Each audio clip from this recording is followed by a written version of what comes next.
Jangan lupa subscribe YouTube channel Metro TV News dan jangan lupa nyalakan notifikasinya.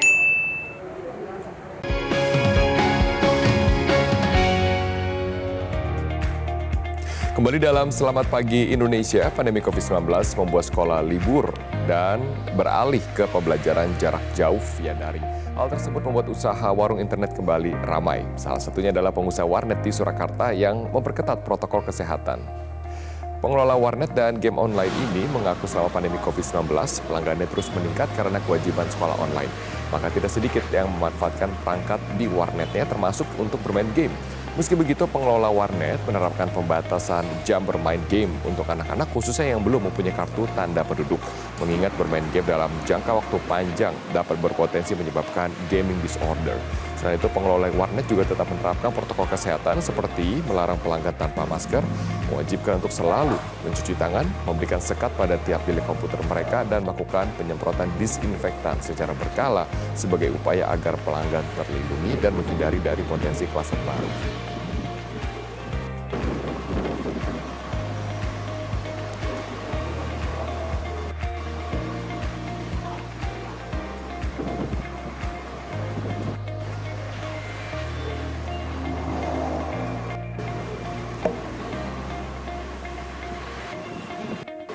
Hyper Casual Gaming dari Adjust melaporkan pada akhir Maret 2020 aplikasi game seluler mengalami peningkatan sebesar 75% jika dibandingkan dengan tahun lalu. Waktu bermain para pengguna game online juga mengalami peningkatan sebesar 47%. Namun tahukah Anda ada yang namanya gaming disorder yang mengintai Anda ataupun juga anak-anak Anda di balik meningkatnya aktivitas game online.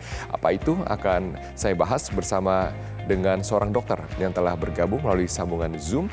Ada seorang psikiater anak dan juga remaja, Dr. Yunia Setiawan, yang sudah bergabung bersama dengan saya. Selamat pagi, Dr. Yunia, apa kabar? Selamat pagi, Mas Robert. Terima kasih dokter telah bergabung bersama dengan saya. Dokter, saya ingin mengkonfirmasi, ini kan ada data dari Adjust yang memperlihatkan betapa signifikan peningkatan waktu bermain anak, waktu bermain game online gitu ya, dan juga pengunduhan aplikasi game di gawai masing-masing. Ini kan data internasional, tapi kalau di Indonesia kira-kira apa sih trennya yang sekarang dan seberapa besar tren ini ada di Indonesia? Baik, Mas Robert. Memang akhir-akhir ini di suasana pandemi berkembang. Jadi kondisi ketergantungan gadget itu semakin meningkat. Indonesia sendiri adalah negara terbesar di Asia ya dalam penggunaan gadget ini. Bahkan gangguan ini sudah masuk dalam gangguan kejiwaan. Betul, Dokter Yunis, jadi kurang lebih datanya sama seperti itu ya, peningkatannya sebesar itu di Indonesia juga. Betul. Oke, tapi pertanyaan saya dokter, kemudian memang ini sudah masuk dalam kategori penyakit kalau tidak salah ya oleh WHO, betul ya? Gangguan, bukan penyakit, gangguan dari WHO, betul ya? Gaming disorder itu. Tapi pertanyaan saya, kita juga harus memahami kondisi yang ada, yaitu kalau kita bicara mengenai anak-anak dikorbankan waktu bermain dengan teman-teman mereka, waktu bermain di sekolah, waktu beraktivitas di luar ruangan, dan mereka harus mempunyai outlet gitu ya, mempunyai penyampaian energi mereka melalui game online. Apakah salah untuk bermain game online? Baik, sebetulnya bermain itu tidak salah ya Mas Bet. Karena bermain itu adalah dunia anak dan remaja. Tetapi yang dikhawatirkan apabila mainnya itu berlebihan. Sehingga mengganggu aktivitas di sekolah, bermain dengan teman, dan pekerjaan. Sehingga menimbulkan tergantungan fisik dan mental. Nah, seberapa parameter dari kelebihan itu bagi orang tua dan juga anak-anak, Dok? Maksudnya parameternya itu begini. Yang dimaksud kecanduan adalah apabila anak itu menggunakan internet yang terus-menerus dalam waktu 12 bulan minimal 5 gejala ini. Misalnya waktunya tuh terus menerus dengan gamenya ini. Terus dia juga marah kalau gamenya dihentikan, itu akan marah. Terus dia tidak mau bermain lagi, menarik diri dari temannya. Hobi dan minat tidak dilakukan lagi. Panjang hari hanya bermain dengan gamenya itu. Dan yang paling bahaya itu kalau dia berbohong gitu. Ya. Dan juga isolasi dirinya. Oke, itu berarti gejalanya. Dokter, kita juga tergabung bersama dengan seorang psikolog klinis anak dan juga orang dewasa, yaitu Mbak Ratna. Selamat pagi Mbak Ratna. Selamat pagi Mas Robert. Ya, terima kasih telah bergabung bersama dengan saya. Mbak Ratna, kita sudah mulai duluan nih mengenai gejala-gejala dari orang dewasa maupun juga anak-anak yang dinamakan dengan gaming disorder gitu ya. Mbak Ratna pasti sudah konseling menangani anak-anak maupun juga mungkin orang dewasa yang mengalami gangguan ini. Seberapa rentan anak-anak Indonesia maupun juga orang Indonesia terhadap gaming disorder dari pengalaman Mbak Ratna? Kalau di Indonesia mungkin ya secara luas kita termasuk rentan ya, karena di Asia itu pengguna game itu cukup besar.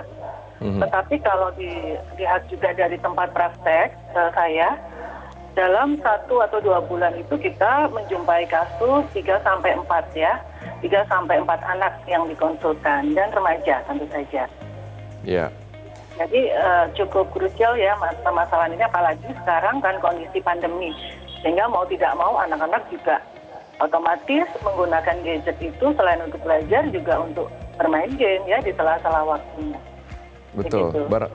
Ya Mbak Ratna, tapi salah satu dari indikator dari gaming disorder adalah koneksi ke internet terus-menerus gitu ya dari anak-anak sekarang. Tapi kalau kita lihat kan sekarang anak-anak belajar dari internet, anak-anak hangout juga melalui internet, virtual hangout. Mungkin game ini dikatakan sebagai virtual hangout karena mereka tidak punya waktu bermain bersama dengan teman-teman seperti yang mereka lakukan sebelum pandemi. Mereka tidak punya waktu ngobrol dengan teman-teman seperti di sekolah pada saat sebelum pandemi. Betul. Jadi memang ini situasi yang sulit ya buat kita semua ya, tentu saja juga terutama orang tua gitu. Tetapi masa pandemi ini juga ada baiknya karena memang kita diharapkan untuk stay at home, maka untuk menghadapi permasalahan yang semakin kompleks ya dengan ketergantungan ini, dengan pemakaian yang terus-menerus, mungkin orang tua bisa melibatkan dirinya secara lebih intensif ya dengan anak. Jadi menawarkan berbagai macam alternatif kegiatan, kemudian mengajak komunikasi yang lebih intensif ya berdasarkan tahapan perkembangan mereka ya. Kalau remaja mungkin apa yang mereka minati gitu ya. Kalau anak-anak kan lebih fleksibel ya topik-topik pembicaraannya. Jadi seperti itu yang pastinya kita munculkan gitu. Betul, berarti mencegah gitu ya sebelum anak-anak terjerumus lebih dalam lagi terhadap aktivitas online mereka. Tapi pertanyaannya bagaimana kalau sudah terjerumus gitu ya? Apa yang dapat kita lakukan kalau orang tua merasa bahwa anak-anak sudah terjerumus, maupun juga orang tua merasa kalau mereka terjerumus juga, orang dewasa juga terjerumus dalam permainan game online, game disorder? Akan saya tanyakan setelah jeda komersial, kami akan segera kembali.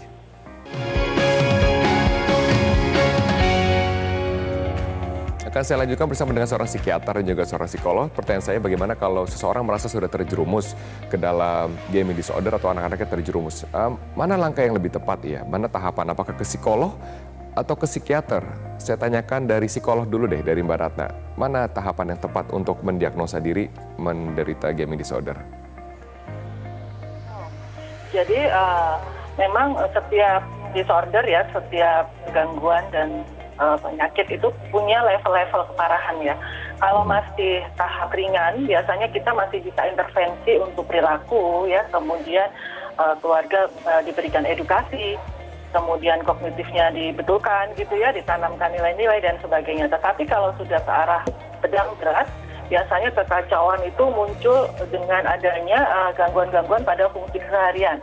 Misalnya bantu diri, kemudian juga mengganggu proses belajar, dan yang lebih parah juga mengganggu proses interaksi dengan teman-teman dan keluarga tentu saja ya. Nah ini kalau lingkungannya tidak bisa support, akhirnya kita harus rujuk ke psikiater atau dokter jiwa gitu. Karena memang kondisi ini sangat kacau ya, biasanya ini tahapnya ke sedang berat gitu ya. Betul. Seperti itu Mas Sofian. Ya, gejala berat seperti apa Dokter Idias yang dirasakan ini harus dibawa ke psikiater langsung gitu ya tanpa melalui psikolog.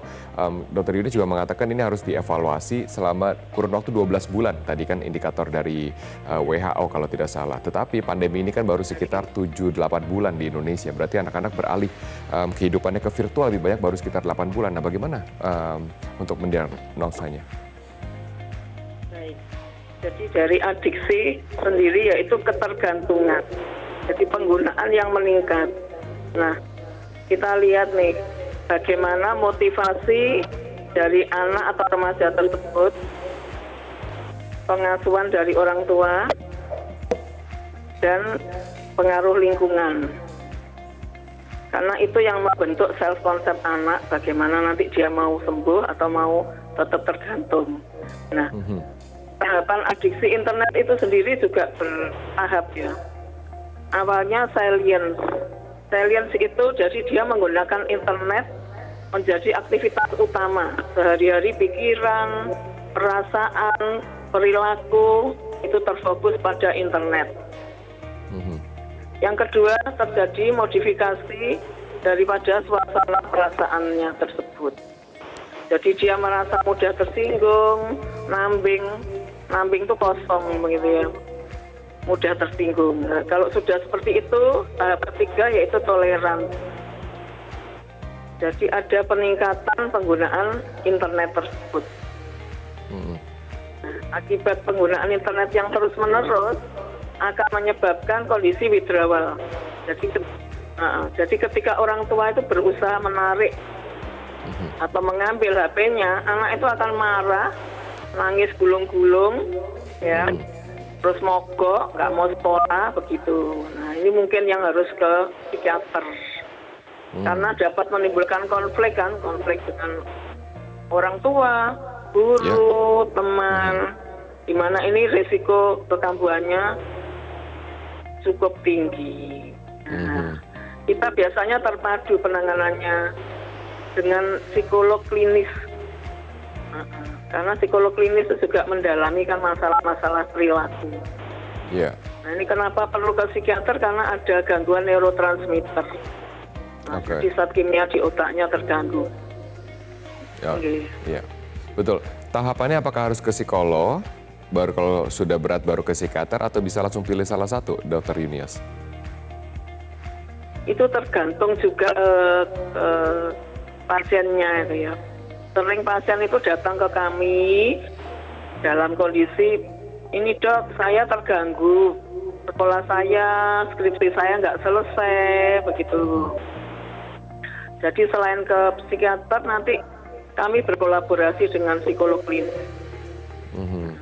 Karena penanganannya itu menyeluruh, nggak bisa ke anaknya saja, tapi juga orang tuanya, lingkungannya.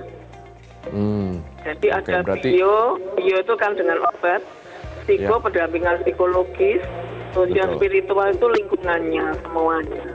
Iya. Oke. Mbak Ratna, berarti kuncinya yang dikonseling tidak hanya sang anak gitu ya, kalau kita berbicara mengenai anak sekarang, tapi juga orang tuanya. Berarti keluarga ini perlu dikonseling gitu ya? Iya, betul. Karena memang permasalahan disorder ini tidak lepas dari pola asuh ya, pola pengasuhan dan hubungan antar keluarga itu sendiri. Jadi kalau anaknya saja, keluarganya tidak diberikan edukasi atau konseling juga nantinya tidak akan membuahkan hasil seperti yang kita harapkan gitu ya. Jadi kedua hal ini harus kita capai bersama. Keluarga diberi pengertian terlebih dahulu atas gangguan yang dimiliki anaknya, kemudian langkah-langkah apa yang selanjutnya bisa dilakukan. Kemudian anaknya juga beriringan dengan itu, anaknya juga kita berikan treatment, entah itu pendampingan, entah itu konseling motivasi dan lain sebagainya. Berarti pola komunikasi dan juga pola asuh bagaimana yang paling cocok diterapkan ya di masa pandemi? Karena kalau kita bicara mengenai ketergantungan internet, orang dewasa pun ketergantungan internet dengan berbagai meeting, dengan berbagai aktivitas, apalagi anak-anak yang harus 3 jam, 4 jam, bahkan 5 jam untuk dapat belajar, ngeles, dan mungkin di sela-sela itu mereka akan bermain game di internet. Kan kita tidak tahu juga apa aktivitas mereka di internet.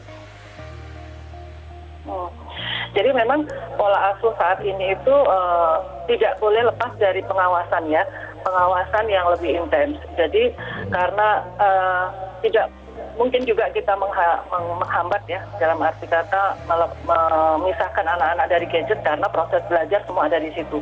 Nah ini pengawasan harus lebih intens, tetapi komunikasi juga harus menjadi lebih efektif gitu. Karena berdasarkan tahap perkembangan ya, kalau anak-anak masih bisa kita berikan pendampingan dan kontrol gitu ya, lingkungan dan mungkin pembatasan waktu dan lain sebagainya. Tetapi kalau dengan anak-anak yang lebih besar, remaja atau remaja, mungkin kita akan berikan komunikasi dalam bentuk negosiasi gitu ya. Misalnya apa yang bisa membuat kamu tidak merugi, menguntungkan, apa yang bisa membuat kamu merugi gitu dari hal ini. Itu harus diberi pengertian tersebut. Karena memang kalau untuk remaja pembatasan waktu tidak bisa terlalu rigid seperti anak saya ya, karena mereka sudah keingintahuannya lebih besar. Kemudian merasa ingin mandiri, tidak bergantung juga lebih besar gitu. Itu menjadi sumber bagaimana kita mengasuh dia gitu dengan cara yang menyesuaikan dengan karakter dia saat itu. Oke, secara general, Dokter Yunias, apakah ada sebuah timbangan yang dapat berlaku untuk semua anak gitu ya? Misalnya timbangan tersebut dalam waktu jam, berapa jam anak dapat menggunakan handphone, dapat koneksi ke internet, berapa jam kemudian anak dapat menonton di berbagai platform, ada tidak timbangan yang dipakai secara garis luas atau ini berbeda setiap keluarga? Iya, jadi memang ada pembatasan untuk pemaparan dengan HP. Dalam hal ini perlu digarisbawahi juga ya, kalau tadi yang Mas Robert katakan untuk belajar, untuk bekerja, itu bukan termasuk ketergantungan, tapi suatu kebutuhan. Betul. Terus untuk pendampingan orang tua tadi bisa dengan metode restriksi, jadi pembatasan waktu. Kita harus komit, kalau main 1 jam gitu ya. Nah, seperti juga media aktif, jadi berdiskusi. Yang ditonton itu apa gitu ya. Atau co-viewing, melihat dan berkomentar. Nah, betul. Kalau secara umum batasan dari WHO 0 sampai 2 tahun itu tidak disarankan menggunakan gadget supaya tidak terpapar dengan game. Ya. Juga perkembangannya kan belum optimal ya, perkembangan mata, terus juga dia perlu sensori motornya bergerak bebas begitu, supaya tidak timbul penyakit-penyakit pada tubuhnya. Terus 2 sampai 3 tahun 30 menit per hari. 3 sampai 4 tahun ya kira-kira 1 jam. Oke, di atas 5 tahun berarti kira-kira boleh berapa jam? Di atas 5 tahun 120 menit.